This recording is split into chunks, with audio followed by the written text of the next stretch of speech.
히스기야 18장 1절에서 12절 말씀. 이스라엘의 왕 엘라의 아들 호세아 제3년에 유다 왕 아하스의 아들 히스기야가 왕이 되니 그가 왕이 될 때의 나이가 25세라. 예루살렘에서 29년간 다스리니라. 그의 어머니의 이름은 아비요 스가리야의 딸이더라. 히스기야가 그의 조상 다윗의 모든 행위와 같이 여호와께서 보시기에 정직하게 행하여 그가 여러 산당들을 제거하며 주상을 깨뜨리며 아세라 목상을 찍으며 모세가 만들었던 놋뱀을 이스라엘 자손이 이때까지 향하여 분향함으로 그것을 부수고 느우스단이라 일컬었더라. 히스기야가 이스라엘 하나님 여호와를 의지하였는데 그의 전후 유다 여러 왕 중에 그러한 자가 없었으니 곧 그가 여호와께 연합하여 그에게서 떠나지 아니하고 여호와께서 모세에게 명령하신 계명을 지켰더라. 여호와께서 그와 함께 하시되 그가 어디로 가든지 형통하였더라. 저가 아수르 왕을 배반하고 섬기지 아니하였고 그가 블레셋 사람들을 쳐서 가사와 그 사방에 이르고 망대에서부터 견고한 성까지 이르렀더라. 히스기야 왕 제4년 곧 이스라엘의 왕 엘라의 아들 호세아 제7년에 아수르의 왕 살만에셀이 사마리아로 올라와서 애워쌌더라. 3년 후에 그 성읍이 함락되니 곧 히스기야 왕의 제6년이요 이스라엘 왕 호세아의 제9년에 사마리아가 함락되매 아수르 왕이 이스라엘을 사로잡아 아수르에 이르러 고산 강가에 있는 할라와 하보가 메대 사람의 여러 성읍에 두었으니 이는 그들이 하나님 여호와의 말씀을 듣지 아니하고 그의 언약과 여호와의 종 모세가 명령한 모든 것을 따르지 아니하였음이더라. 아멘.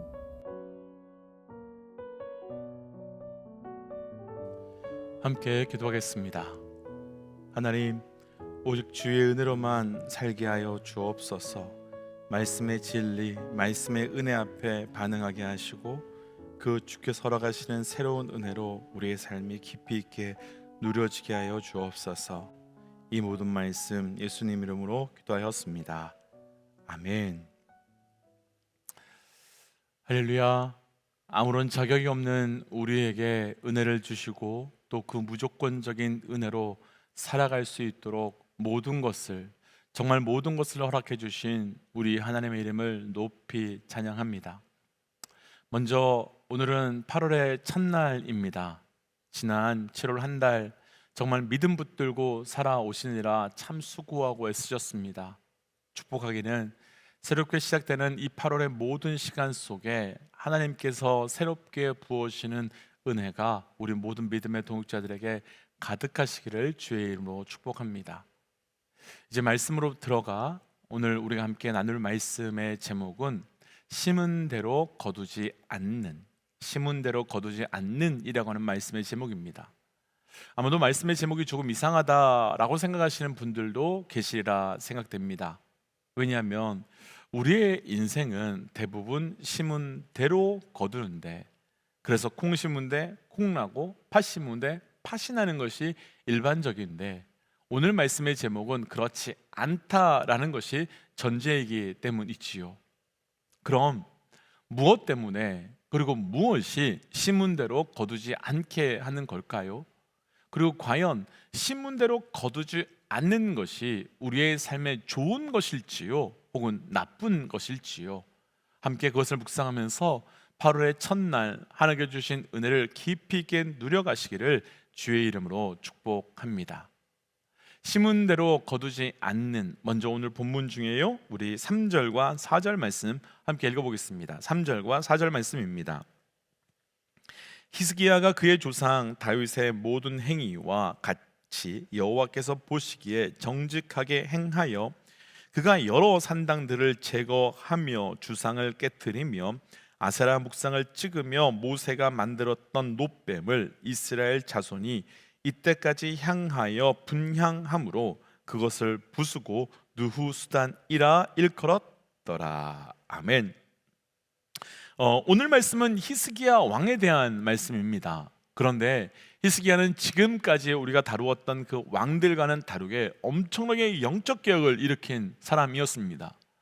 우리가 방금 읽었던 3절과 4절 말씀만 보더라도요, 먼저 히스기야 그 왕에 대한 평가는 모든 행위가 여호와 보시기에 정직하다, 정직한 정도를 넘어서 사실은 다윗과 같이 행하였다라고 증거하고 있습니다. 우리가 지금까지 계속해서 왕들에 대한 말씀을 묵상해 오셨기 때문에 잘 아시겠지만, 그 어떤 왕도 히스기야와 같은 이런 평가, 그러니까 다윗과 같이 행하였다라고 하는 평가를 듣는 왕들은 거의 없었습니다. 그런데 히스기야는 다윗과 같았다라는 평가를 받는데, 그 이유에 대해서 4절 말씀에서는 산당들과 아세라 목상을 제거했을 뿐만 아니라 심지어는 모세가 만들어 놓았던 놋뱀까지도 깨뜨렸기 때문이다라고 합니다. 사실 이렇게 한다는 것은요, 결코 쉬운 일이 아닙니다. 우선 산당과 우상을 무너뜨린다는 것은 지금까지 산당에서 우상을 제사하고 예배했던 많은 사람들에게 공격을 받을 수 있는 일이기 때문이지요. 그래서 우리가 얼마 전에 함께 좀 나눈 적이 있지만, 많은 왕들이 영적 개혁을 해왔음에도 불구하고 마지막 순간에 이 산당, 이 작은 산당을 하나 건들지 못했고, 그래서 다시 사람들은 산당에서 우상에 제사하면서 영적 개혁을 일으켰던 돌이켰던 모든 것들이 다시 죄의 길로 빠지는 것을 보았습니다. 그런데 산당과 우상을 제거하는 것보다, 다시요, 산당과 우상을 제거하는 것보다 히스기야가 더 큰, 아니 더 힘든 일을 하는데 바로 모세의 놋뱀을 깨트리는 것이었습니다. 이스라엘 백성들 가운데 그래도 신앙의 전통을 지키며 생명을 걸었던 그 믿음의 사람들의 입장에서는 히스기야가 왕이 되면서 산당과 우상을 제거하자, 이제 진짜 하나님께서 우리를 도우시는 것이다 라고 하는 그 확신에 차 있었을 것입니다. 그런데 갑자기 자기들에게는 신앙적 표태처럼 되어질 수 있는 모세의 놋뱀을 히스기야가 깨트리니까 이들대로 히스기야가 미쳤거나 혹은 히스기야가 우리를 핍박하거나 우리를 반대한다라고 생각했을 것입니다. 그러나 히스기야가 그렇게 한 것 또한 믿음의 백성들에게 하나님의 은혜가 되어야 할 그 놋뱀이 어느 순간부터 우상이 되어 있었기 때문에 그렇게 할 수밖에 없었던 거지요. 하지만 이 상황에서 결과적으로 본다면 히스기야는 우상 숭배자들에게뿐만 아니라 믿음의 사람들에게까지도 모두 다 공격받으며 오해받으며 생각하지도 못했던 수많은 저항에 부딪힐 수밖에 없게 된 것이지요. 그러나 히스기야는 그 모든 것을 다 감내해내고 다윗과 같았다라고 하는 평가를 받을 정도로 온전한 신앙의 삶을, 믿음의 삶을 살아가게 되었습니다. 그런데 이 부분에서 한 가지 궁금해지는 것이 있습니다. 오늘 말씀 1절 한번 보시면요, 오늘 말씀에서 분명히 히스기야의 아버지가 아하스 왕이라고 합니다. 그리고 우리가 16장 말씀에서 나눴지만 아하스 왕이 어떤 왕이었습니까? 16장 2절 말씀을 보시면 아하스 왕에 대한 전체적인 평가를 그는 조상 다윗과 같이 않았다라고 말하고 있을 겁니다. 아하스 왕은요, 이방 사람들의 우상의 풍습을 따랐던 사람이었고, 더불어 자기 아들들을 우상의 불가운데로 지나가게 한 사람이 바로 이 아하스였습니다. 뿐만 아니라 그는 아람과 북이스라엘 쳐들어오자 아수르 왕에게 뇌물을 보내서 나를 도와달라고 한 사람이 바로 이 아하스 왕이었습니다. 또한 그렇게 뇌물을 바칠 때 하나님의 신전에 있는 금과 은까지, 그러니까 하나님께 드린 것까지도 다 가져와서 뇌물로 드리는 왕이었습니다.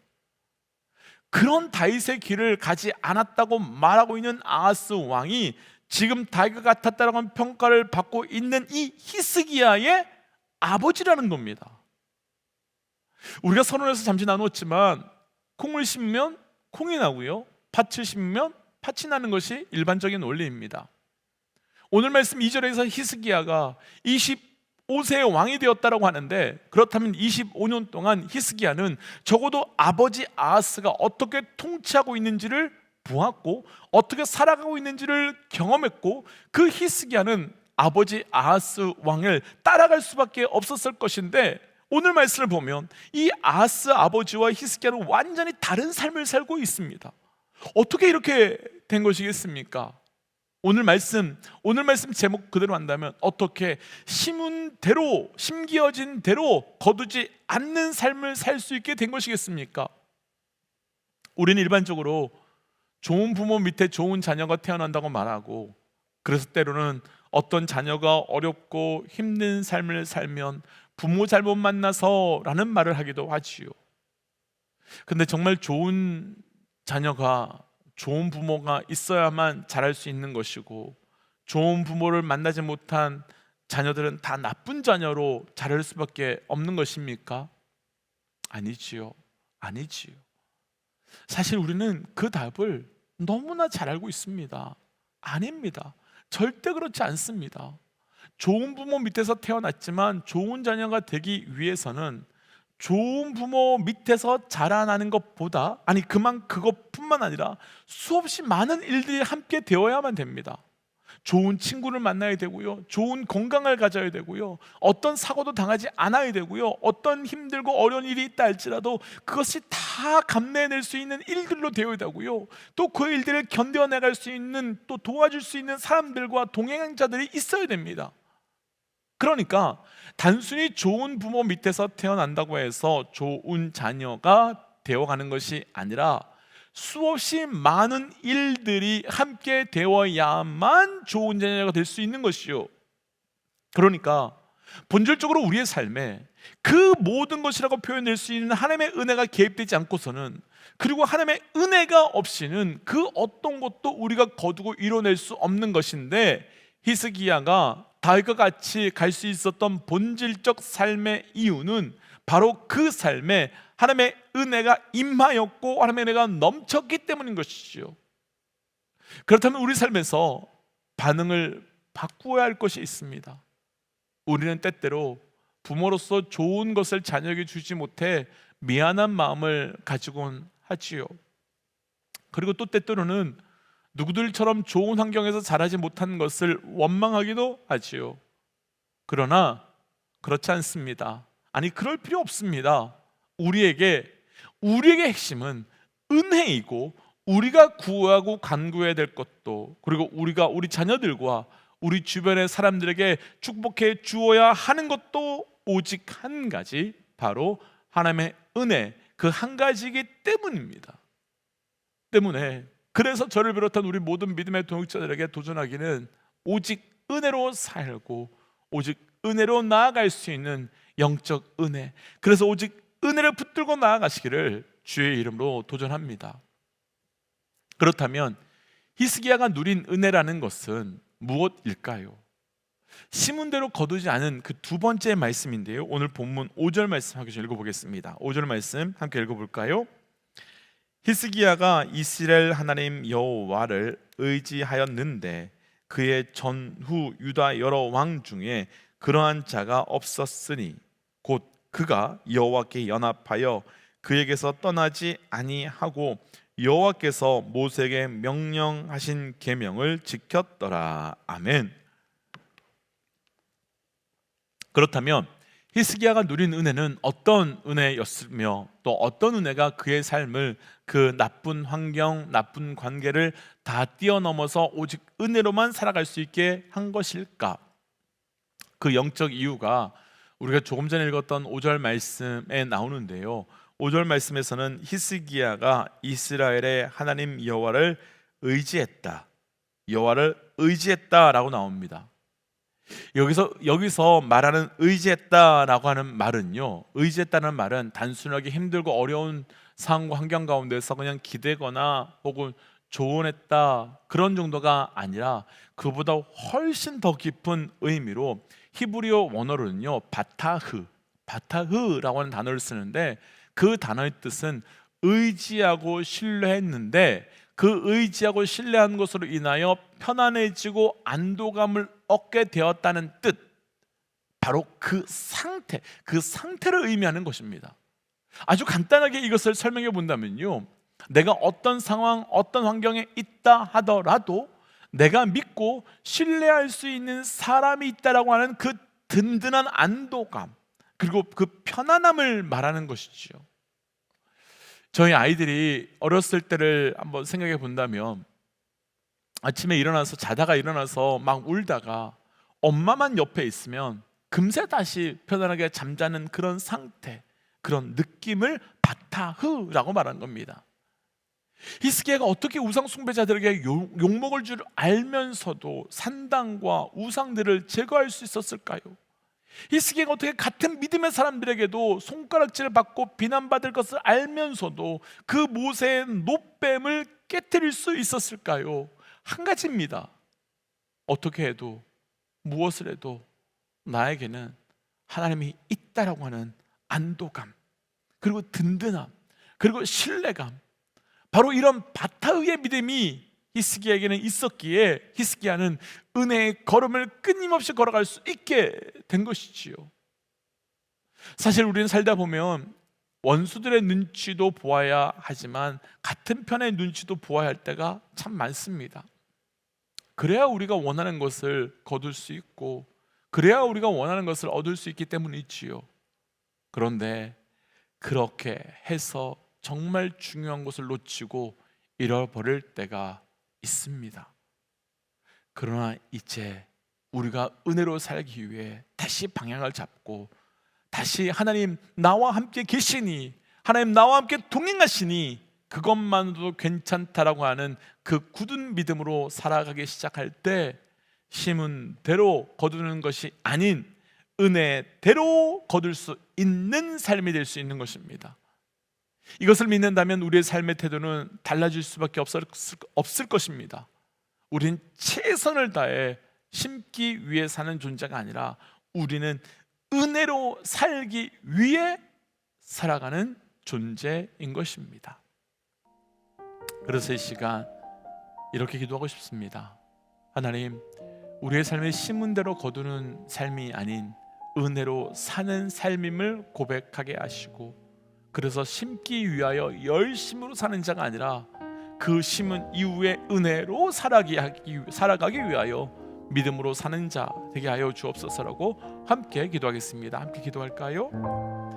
하나님, 오늘 주신 말씀을 붙들고 기도하며 나아갑니다. 아버지, 오늘 주셨던 이 말씀대로 우리가 온전히 살아가기를 원합니다. 주님, 말씀하여 주시옵소서. 주님, 오직 하나님 앞에 살게 하여 주시고 오직 하나님으로 나아가는 자 되어가라. 주님, 동행하여 주옵소서. 하나님, 주신 말씀을 붙들고 기도합니다. 하나님, 정말 하나님 앞에 온전히 나아가는 영적 은혜의 삶이 되어가기를 원합니다. 하나님, 쉽게 흔들리며 쉽게 넘어지고 쉽게 포기되는 믿음이 아니라 철저히 우리 주 우리 하나님만 붙들고 나아갈 수 있는 영적 믿음 되어갈 수 있도록 우리와 함께하여 주시옵소서. 이 모든 말씀 예수님 이름으로 기도하였습니다. 아멘. 사랑하는 믿음의 동지 여러분, 오직 은혜로 사는 것입니다. 오늘도 오직 은혜만 붙드십시오. 함께 선포하고 삶의 자리로 또 기도로 나아가지요. 함께 선포하겠습니다. 하나님은 살아계십니다. 아멘. 승리하십시오. 함께 기도하지요. 기도하겠습니다.